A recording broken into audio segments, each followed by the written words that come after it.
Então vamos lá? Olha só, tem muita gente me mandando mensagem sobre isso. Eu dei uma postada no meu Instagram que tinha alguns CDBs ali, né, do Banco Máxima, que estavam oferecendo em algumas corretoras 12% e lá na ISAX, que é a minha plataforma de investimento, se você não tem conta aberta ainda, você pode abrir aqui no link embaixo, a gente está oferecendo esse mesmo título com 13% ao ano.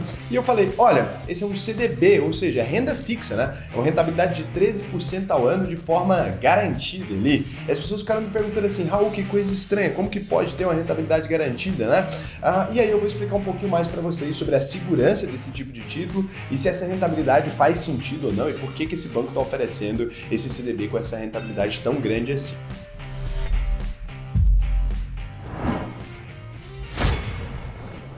A primeira coisa que a gente precisa entender é que aqui nesse canal a gente fala muito sobre renda variável, mas também existe a chamada renda fixa. As duas são modalidades diferentes de investimentos e elas têm regras diferentes. A primeira coisa que vocês precisam entender é a diferença primordial ali entre renda fixa e renda variável, né? Quando a gente fala de renda fixa, a gente quer dizer não que ela é fixa mesmo, que ela vai se permanecer exatamente inalterada do início ao fim, porque alguns títulos de renda fixa não são assim. O que a gente quer dizer é que ela tem a rentabilidade previsível. Vamos trocar a palavra garantido por previsível, que é um pouco melhor. Então ela tem a rentabilidade previsível. O investidor conhece ali todas as regras daquele investimento no momento exato da aplicação. É como se a gente tivesse combinado. Olha, todo mês eu vou te dar um copinho desse aqui. Só que se a fábrica de copinho diminuir o tamanho do copo, eu te dou um copo menor. Se ela aumentar o tamanho do copo, eu te dou um copo maior. Mas o copo eu vou te dar todo mês. Isso quando a renda fixa é pós-fixada, então ela pode ser assim. E quando ela é pré-fixada, não. Aí fala assim, eu vou te dar um copo exatamente com essa mesma medida todos os meses, independente do que aconteça, ou todo ano, toda alguma coisa.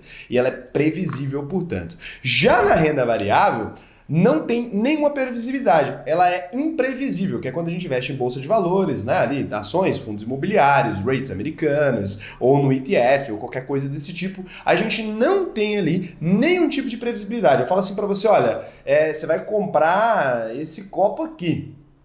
O líquido que eu vou pôr nele amanhã, ninguém sabe, depende de uma série de fatores. Então, se amanhã pode beber coca e no outro dia tá bebendo café e no outro dia pode ter merda, perdeu tudo. Então, a gente não sabe exatamente o que vai ter dentro desse copo, é completamente imprevisível. Então, é por isso que a gente chama uma de renda fixa e outra de renda variável. Então, no momento que você vai fazer seu aporte, quando você compra uma ação, você não sabe o que vai acontecer com aquela empresa. Pode aumentar o faturamento, pode diminuir. É claro que você tem algumas teses de investimento por trás daquilo ali, mas você não tem como saber garantido. E quando você vai investir em renda fixa, você sabe exatamente o que está acontecendo, né? Você está emprestando dinheiro ali ou para um banco, ou para uma empresa do agronegócio, ou para uma empresa do setor imobiliário, você está emprestando dinheiro para alguém, a pessoa vai te pagar uma taxinha de juros ali. O que pode dar errado é que essa empresa pode falir, você pode ter alguns problemas com isso, né? Porque aí você perderia ali o seu dinheiro quando está em alguns tipos de renda fixa, já explico isso. E na renda variável não, né? Você é sócio daquela empresa ali, pode acontecer qualquer coisa, absolutamente qualquer coisa é completamente diferente. Então é isso, previsível e imprevisível. Eu gosto de fazer assim que fica muito fácil de colocar na cabeça, mesmo de quem é novato e até de quem é um pouco mais avançado, o que acontece. Quando a gente fala de CDB, a gente está falando de um certificado de depósito bancário. É um nome chique para emprestei dinheiro para um banco específico. Então, esse CDB específico do Banco Máximo aí, que está oferecendo 13% ao ano aí lá na ISA, né? E em algumas corretoras 12%, depende muito da corretora, cada corretora tem os seus tipos de investimento de renda fixa. Esse CDB é o melhor que eu vi. Significa que não tem nenhum outro no Brasil que pode estar com rentabilidade maior do que o que eu tenho lá na minha plataforma? Não significa. Significa que eu não vi nenhum. Inclusive, se quiser comentar aqui algum que você viu que está pagando mais de 13% ao ano, acho difícil, você pode comentar aí. E aí o que acontece? Você empresta dinheiro para aquele banco, nesse caso aqui, o Banco Máxima, que é o banco que emitiu esse título por intermédio de uma corretora. Quais são os seus riscos nessa operação? Existem riscos? Sim. Todo investimento tem risco. Até emprestar dinheiro para o Tesouro Direto tem risco, porque o país pode te dar o cano ali. Então, quais os riscos de investir num CDB que está oferecendo uma rentabilidade desse tamanho? Primeiro, quanto mais arriscado é o banco, ou seja, quanto mais em situação complicada está um banco, mais ele tem que emprestar, tem que pedir empréstimo a taxas maiores. É como se fosse o seguinte: você prefere emprestar dinheiro para mim, que sou milionário, tenho um monte de dinheiro na conta, ou pro Teobaldo, que tá devendo meio mundo de pessoas e não tem dinheiro nenhum para pagar elas? Obviamente que se você for emprestar para o Teobaldo, você ia cobrar um juro gigantesco, igual o agiota, né? Ele começa a dobrar o juro. Fala assim, eu te empresto por 3 dias agora e você tem que me dar 10% de juros por dia. Ele vai aumentando ali cada vez mais. Com os bancos é a mesma coisa. Quanto mais complicada é a situação de um banco, mais ele tem que se alavancar para pedir empréstimo. Então ele tem que emprestar dinheiro e oferecer uma rentabilidade muito maior para essas pessoas que estão emprestando dinheiro para ele em virtude do risco. Os países são a mesma coisa. O Brasil, ele pede dinheiro emprestado a uma taxa de juros hoje, né, no Brasil, de 4,25% ao ano. O Tesouro Selic ali, né? Ele empresta essa taxa, que é a taxa Selic no momento. É óbvio que ela pode modificar, porque é pós-fixada. Mas os Estados Unidos, por exemplo, é de 0 a 0,25%, porque é mais confortável para o investidor emprestar dinheiro para os Estados Unidos do que emprestar dinheiro para o Brasil. Então é assim que varia. O Banco Máxima, que é o emissor desse título, ele tem ali um risco um pouco maior, porque ele é um banco que teve prejuízo em alguns anos, ele é um banco que tem um patrimônio imobilizado um pouquinho maior, então ele tem um risco maior do que o Itaú, por exemplo, que não teria que oferecer uma rentabilidade nem metade dessa para conseguir captar dinheiro no mercado, talvez uns 8% ali ele conseguiria. Então existe esse risco. Raul, o que acontece se o Banco Máxima quebrar, por exemplo, se ele falir?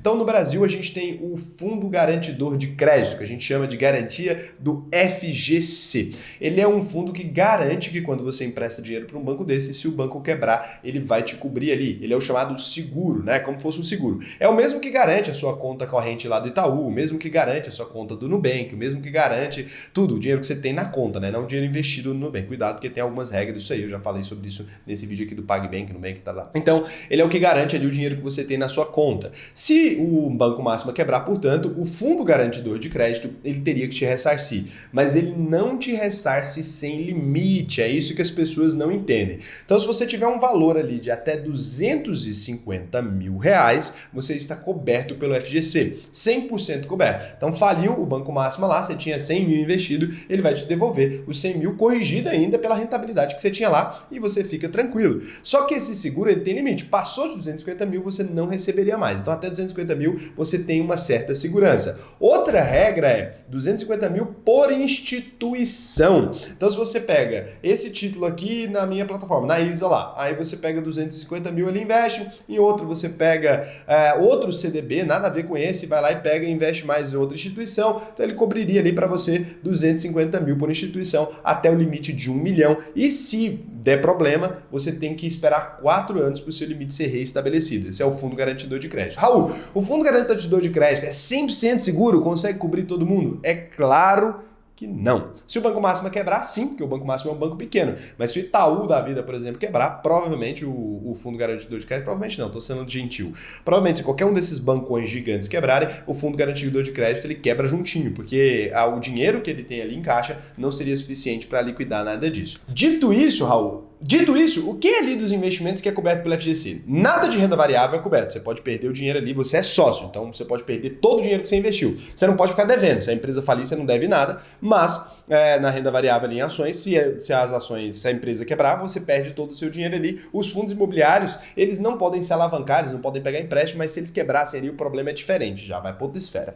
E na renda fixa, todos os títulos são cobertos? Não. Então a gente tem os títulos cobertos pelo FGC e não cobertos pelo FGC. Então nos títulos ali cobertos pelo FGC, a gente tem os CDBs, a gente tem as LCIs, a gente tem as LCAs, tudo aquilo que é emitido por bancos, tá? Todos os títulos que a gente chama de bancários. E aí quando a gente vai para os não bancários, eles não são cobertos. Então os CRIs, os CRAs, né?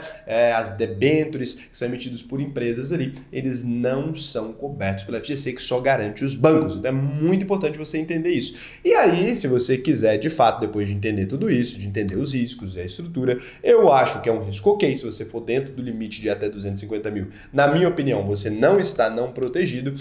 Eu vou te mostrar como você investiria aqui, né, nesse título ali do Banco Máxima, e depois eu vou te explicar o porquê que o pré-fixado, muitas vezes, ele pode ser uma boa estratégia para você, se você souber o que está fazendo, mas o porquê que eles estão oferecendo esses títulos um pouco mais altos agora, que a gente está começando a ver quais são as vantagens e desvantagens desse tipo de título. Lembrando que eu tenho esses títulos em minha carteira também, né, assim como muitos de vocês vão querer aproveitar essa oportunidade, mas a gente tem que explicar aqui o porquê que os bancos estão fazendo isso. Isso é importantíssimo. Vocês sabem que aqui eu não tenho o costume de defender um produto só porque ele está à venda na minha plataforma. Por exemplo, BDRs estão à venda na ISA, mas são horrorosos, tá? Não invista em BDR, invista diretamente lá fora. Então, vocês sabem aqui que eu não fico, ai meu Deus, mimimi, sei que lá. Eu não sou patrocinado por corretora nenhuma, né? Eu tenho minha própria plataforma de investimentos, mas eu não preciso ficar enganando ninguém para que ela seja lucrativa. Então, primeira coisa aqui, não invista agora na ISA, você cria sua conta aí, você vai lá no Renda Fixa para você encontrar eles. É muito importante ter atenção, muita gente não presta atenção nesse tipo de coisa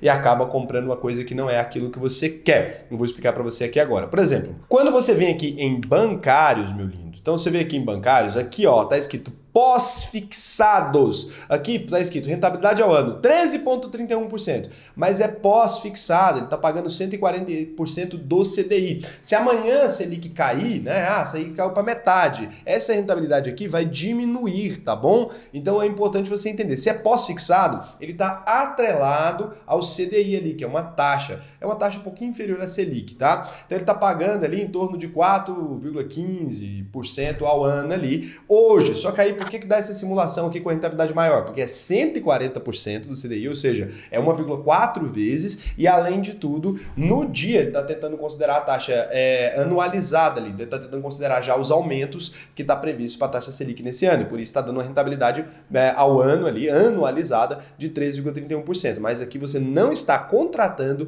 13,31%. Por quê? Porque é pós-fixado. Pós-fixado já disse, vai ser fixado no futuro, você não tem aquela previsibilidade toda, mesmo sendo renda fixa, você tem a previsibilidade de que você vai receber 140% do CDI, mas você não sabe quanto vai estar o CDI. É renda fixa, mas varia. Aí que é o perigo de não entender. Então, beleza. Então, aqui você consegue ver. Então, tem o CDB oferecendo isso aqui. Se você quiser esse pré-fixado, você tem que descer lá embaixo. Beleza. Então, aqui você tem LCIs, LCs, LCAs, CDBs, beleza. Pré-fixado CDB. Pronto. Aqui sim, ó. Aqui sim você encontrou. Esse título só vai estar disponível aqui, 13% ao ano, só está disponível aqui na ISA, não tem disponível em nenhuma outra plataforma, está disponível aqui na ISA até o fim desse mês. Ele está oferecendo aqui, então, 13% ao ano pré-fixado. Ele tem um vencimento de 10 anos, né? Então lá em 2031 que você poderia resgatar, você não pode resgatar esse valor aqui antes do prazo. E aqui está o grande truque desse CDB. Ele é um bom CDB, Raul? É sim, mas um CDB de 13% ao ano para 10 anos, será que daqui até lá essa taxa Selic não dá uma subida em algum momento? Aí você pode falar, Raul, mas eu prefiro ter a segurança de ter 13% ao ano de rentabilidade agora, independente da inflação, porque, por exemplo, a inflação se eu subir muito vai bater 4 ali, eu ainda vou estar tendo a rentabilidade daqui até esse período e eu sei exatamente quanto que eu vou ter lá no vencimento. Beleza, se é isso que você quer, 13% ao ano de rentabilidade, lembrando que a rentabilidade anualizada do Ibovespa média aí é de 11%, então um bom título mesmo, né?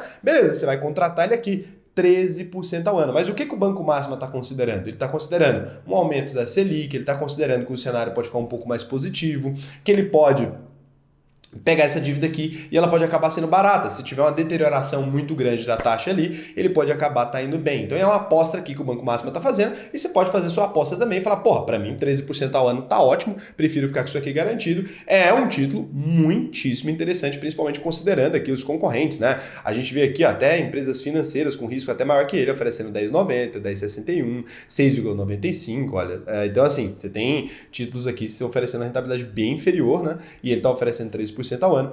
Hoje os CDBs do Banco Máximo são os que têm a maior rentabilidade aí oferecida de maneira pré-fixada. Então aqui você vê, tem aqui diferentes investimentos. Agora, Raul, não, cara, eu acho que pode subir e muito a Selic. Eu acho que pode ser uma coisa assim, que vai subir demais, aí pode fazer mais sentido para você pegar um 140% aqui do CDI, por exemplo, ou até 142% aqui da BRK, que você pode ter ali no futuro uma rentabilidade até um pouquinho melhor. É importante você prestar atenção nisso. Todos esses aqui que tem a estrelinha estão cobertos pelo FGC, que é o que eu expliquei para vocês, do Fundo Garantidor de Crédito. Agora, quando você vai para a crise CRAS aqui, por exemplo, você pode encontrar outras rentabilidades ali, né? Aqui está oferecendo CDI mais juros ainda. Então está oferecendo 100% CDI mais 2,70%. Ou está oferecendo inflação mais 4,70% ali, né? Então está oferecendo rentabilidades que às vezes são um pouquinho mais pá. Por quê? Porque não tem nenhuma segurança do FGC. Se isso aqui der uma merda, você está enrolado, e esses dois, inclusive, são para investidores qualificados justamente em virtude do risco. Esse aqui não é, mas não está muito bom não, sendo bem honesto, não é um bom CRA ali não, que é o certificado, que é um empréstimo para empresas do setor agrícola, e sem contar que eu nunca pego CRA e CRI de empresas muito pequenininhas, eu acho meio perigoso, tem que pesquisar bem quem é o emissor, porque ninguém nem sabe, True Securitizadora, açucareira, Quatá, meio zoado. E aqui também você tem as debêntures, onde você empresta dinheiro para as empresas. Quando é uma debênture, você sempre pode procurar por uma empresa de capital aberto, ou seja, uma empresa que também está na Bolsa de Valores, que você pode consultar os indicadores delas. Então, beleza, deu para vocês entenderem mais ou menos qual que é a minha opinião? Pô, puta CDB, eu peguei um pouco dele, do 13%, achei super interessante a taxa, mas não é bom você pegar todo o seu patrimônio e alocar num CDB desse que fala assim, nossa, é a oportunidade da vida, eu vou ficar com 13%, porque daqui a pouco, se a Selic for aumentando, eles podem oferecendo títulos um pouco melhores. Então, você pode ir ali fazendo uma construção aqui tranquila, te expliquei tudo aqui na maior honestidade da vida, espero que vocês tenham gostado aqui do vídeo, cara, é muito difícil alguém ser totalmente transparente quanto eu fui com isso aqui. Se você gosta de transparência, de informação de verdade, tá com o dedão no seu like aqui. Muito obrigado aqui por assistir, um beijão e até o próximo vídeo.